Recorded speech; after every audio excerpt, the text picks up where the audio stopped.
Hi everyone, this is Calson, the TTE fan with Legos, and welcome to the review of my new review series, the TNF Advent Calendar. If you haven't watched the video where I announced this new series, you must check that out before watching this. The link is in the description. So to start off the first day of December, let's have a look at the season that started everything, Season 1.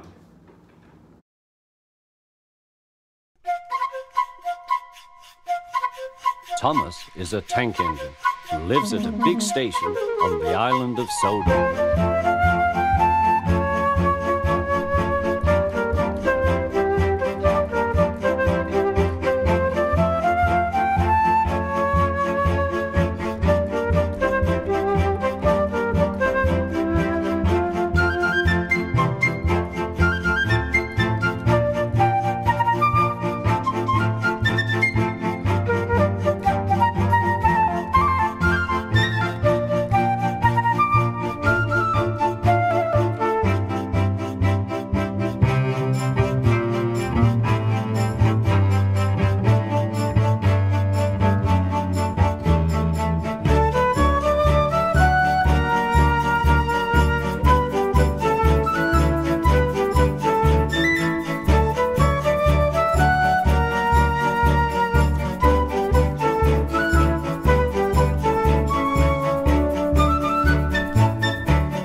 Ah yes, Season 1.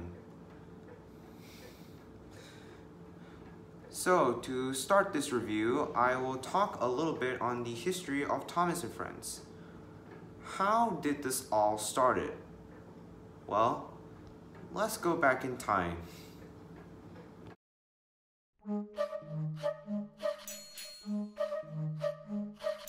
Everyone knows the story about how the world's beloved sentient trains came to life. For those who don't, I will explain. Once, there was a railway clergyman named Wilbert Wurr Awdry, as we all knew him as the Reverend W. Awdry, born in June 15, 1911. Awdry had a passion for steam railways when he was a child. With a little imagination, he would think that the steam engines have individual personalities. Lying in bed at night, one would hear a heavy goods from South Wales or elsewhere come into the station, stop and crow for a banker. The banker would come out of its shed, buffer up behind, and crow always be ready. And then the two engines would start off up the hill. And the boy's imagination, you could hear the two engines talking to each other. I can't do it, I can't do it, I can't do it, I can't do it. And the banker behind, oh yes you can, oh yes you can, oh yes you can, oh yes you can. And you'd hear them working their way up the hill. The goods engine complaining and the banker saying in effect, you're making a fuss about nothing. You can do it, you can do it, you can do it, you can do it. In 1942, Wilbert Awdry's son, Christopher Awdry, became ill in bed with measles at the age of 2. For amusement, Awdry wrote a story about an engine to read to his son. The engine was Edward. The first fictional steam engine character was born. Later, 3 more stories came along, including the next characters, Gordon and Henry. Eventually, Wilbert's wife, Margaret, encouraged him to send his stories to a publisher. The first book, The 3 Railway Engines, was published in 1945. The world's beloved #1 engine, Thomas, debuts in Thomas the Tank Engine. From the 3rd book, James the Red Engine onwards, Wilbur Awdry wrote a new Railway Series volume every year until his last book, Tramway Engines, in 1972. His son Christopher continued the Railway Series in 1983 and finished it all in 2011. From the publication and success of the very first book, it was obvious that Awdry had created a wonderful new world of fiction for children and adults to explore.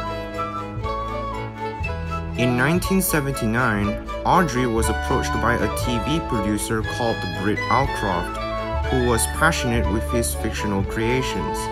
She discussed with him about making a TV adaptation of his stories. At first, Awdry was hesitant, but he was convinced, and thus, Season 1 was greenlit.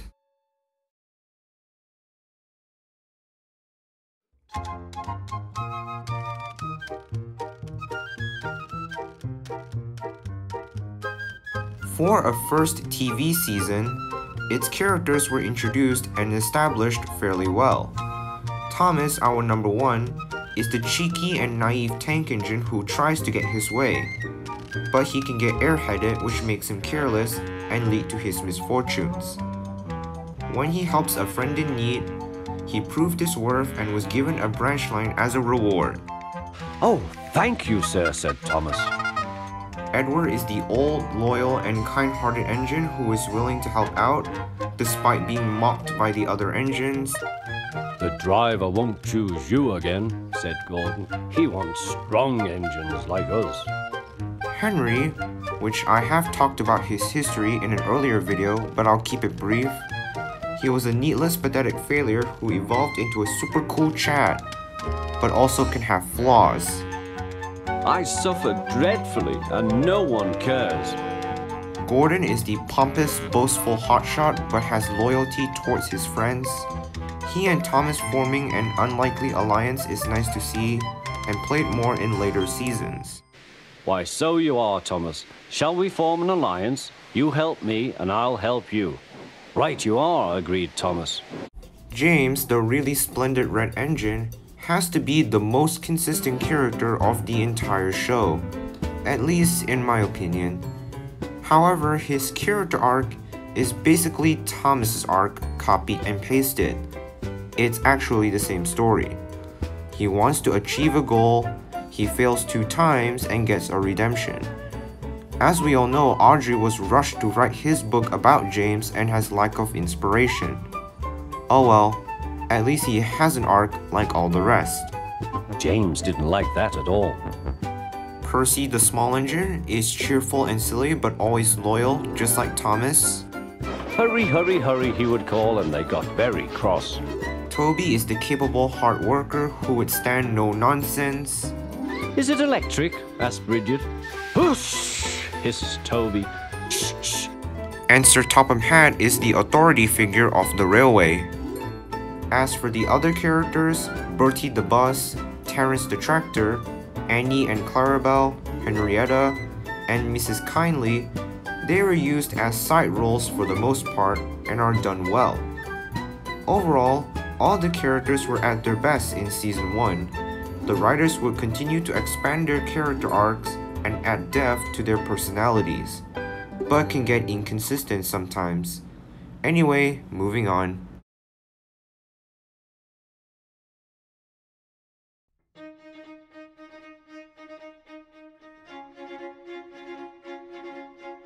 The production began in 1983, and the series was aired on British TV in 1984, and on American TV in 1989 via a show called Shining Time Station.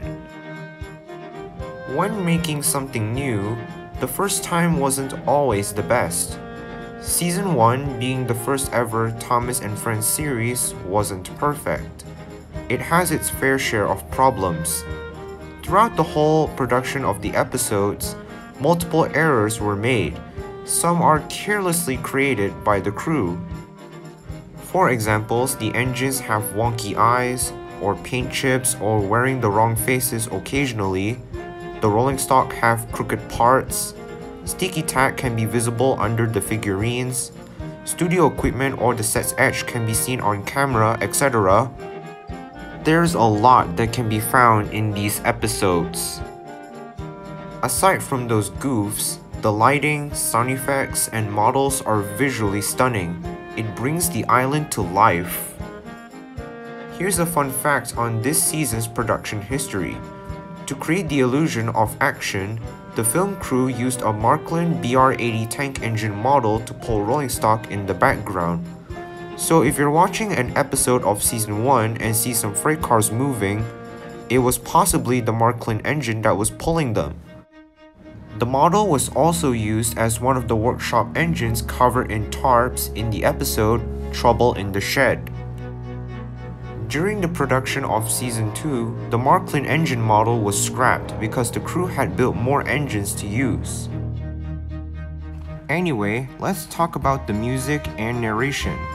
The music composers for the first 7 seasons were Mike O'Donnell and Junior Campbell, and they made the best soundtrack for Thomas and Friends, even better than the later composers.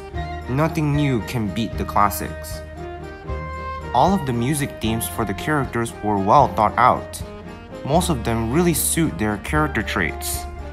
For example, James's theme sounds very jazzy and splendid, which represents his sort of vain personality.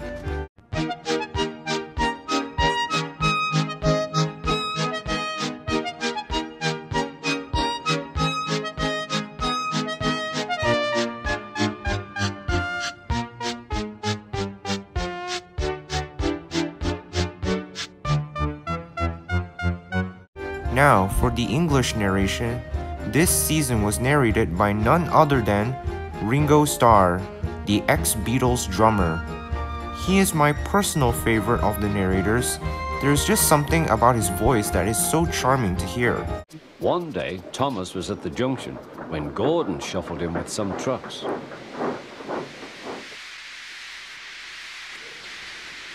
"Phew," remarked Thomas. "What a funny smell." In the show Shining Time Station, Ringo played as Mr. Conductor, who would tell stories about Thomas and his friends to children, which are the episodes he narrated for the American dub. Traveling business. I was just off traveling with Edward. Who's Edward? You don't know Edward? Of course you don't know Edward. You didn't know Thomas. How could you know Edward? I'll tell you a story about Edward.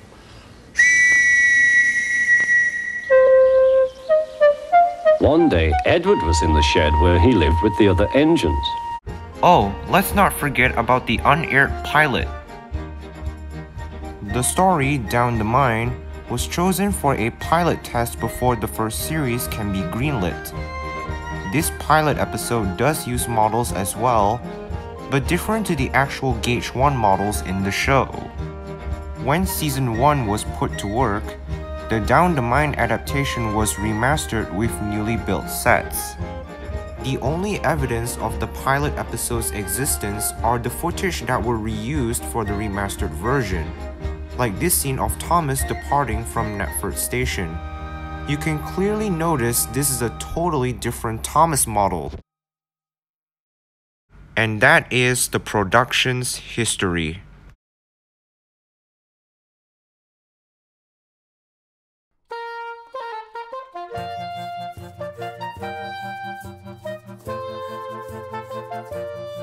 The stories that were adapted into episodes were taken from books numbered 1 to 8, except one that was written by the producers, not Wilbur Awdry himself, Thomas's Christmas Party. Some of the stories were neglected, likely because of the crew's limited budget for model work. The shortest stories would be combined together to fit the episode runtime of 4.5 minutes. Like the 2 short James stories, James and the Top Hat and James and the Bootlace, were made into one episode. So, what do I think of Wilbur Awdry's first stories? I like them. While they tell a story, they each have a moral to teach to children, such as, don't judge a book by its cover. "Hello," said the tractor. "I'm Terence. I am ploughing." "I'm Thomas. I'm pulling a train." "What ugly wheels you've got." "They're not ugly. They're caterpillars, said Terence. The way the morals were executed was by showing the value of the lesson. I appreciate how Audrey wrote them in his stories. A majority of these episodes are bangers, and a few are just passable. When it comes to the worst episodes of Season 1, they're just either average or forgettable, like the James the Red Engine stories. They're just standard. But honestly, the worst episodes in my opinion are the Thomas-centric stories. Don't get me wrong, there were Thomas episodes that I think are good. Thomas and Gordon, Thomas and the Breakdown Train, Thomas and Bertie, Thomas in Trouble, Down the Mine, and Thomas's Christmas Party. But the rest? I'm sorry, but I just don't really like them at all. Thomas and the Trucks tries to have attention of a runaway train, but the pacing was quite slow and I was left feeling bored. Thomas and the Guard, Thomas Goes Fishing, and Thomas, Terence and the Snow are simplified stories about Thomas learning a lesson that kind of exists, though they have good morals. And finally, Thomas's Train. My God. What happened then, no one knows. Perhaps they forgot to couple Thomas to the train, or perhaps the driver pulled the lever by mistake. Anyhow, Thomas started. As he passed the first signal box, men waved and shouted, but he didn't stop. Excuse me, Audrey. How the hell does Thomas not realize the lack of several heavy coaches behind him? He has shunted coaches before. Why would he forget how heavy they were? How stupid do you think he was? Where are your coaches then? Thomas looked back. Why, bless me, he said, if we haven't left them behind. This episode is just shit.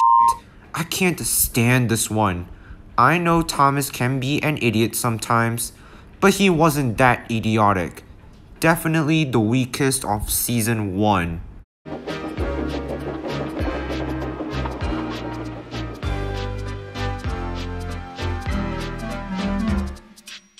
Now, for the rest of the episodes, I really enjoyed them.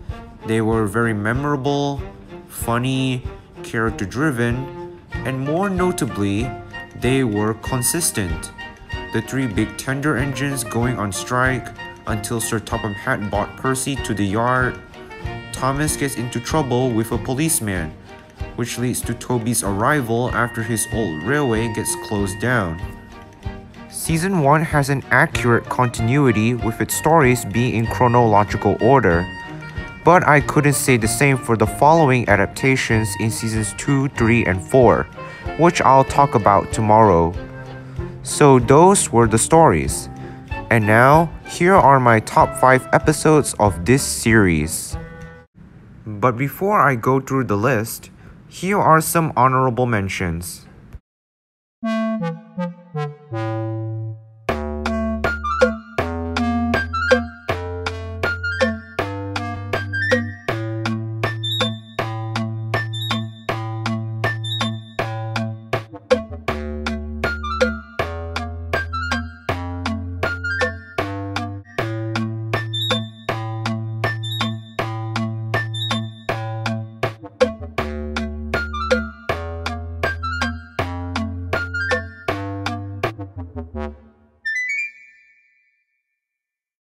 Number 5. Off the Rails and Down the Mine. I decided to put these two together because they both are about character growth. In Off the Rails, Gordon was the same grumpy, dignified engine who refuses to pull goods, gets his comeuppance by derailing into a ditch when he tries to jam the turntable, and now he is in disgrace.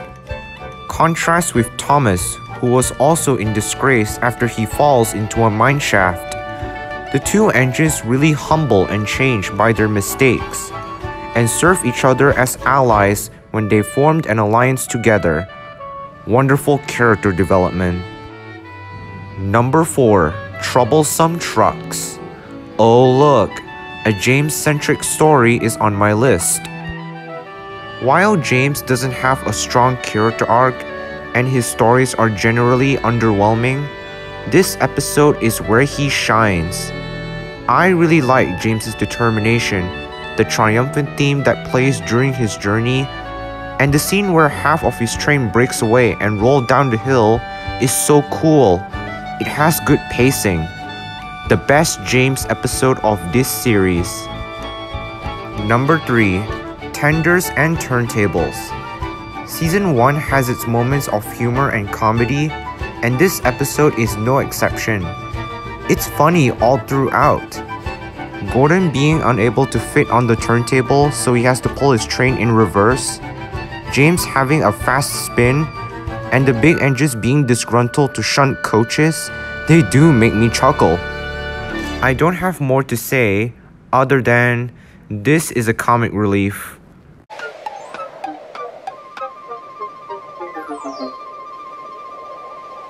Number 2. Percy Runs Away. This episode absolutely has the tension of a runaway train. Unlike Thomas and the Trucks, which I have mentioned, Percy's near miss with Gordon was pretty intense, and when he pops away quickly in horror until coming to a halt in a siding, his runaway scene was handled so seriously and the runaway music was perfect. However, my only gripe is that Percy stopped at Lower Sudbury Station after going over Gordon's Hill, which was on Edward's branch line before the hill. But that is the only negative with this episode. Now let's look at number 1. Number 1. The Flying Kipper. One of the most iconic and famous of the show. The Flying Kipper is the best of season 1 because it has everything for us to admire. It has a great story, the visuals are fascinating, the music is phenomenal, and best of all, Henry's crash.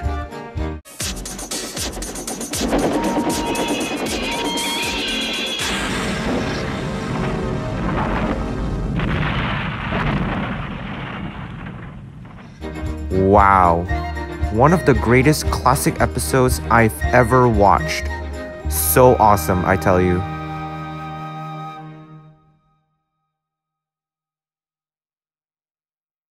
Now we have come to the conclusion.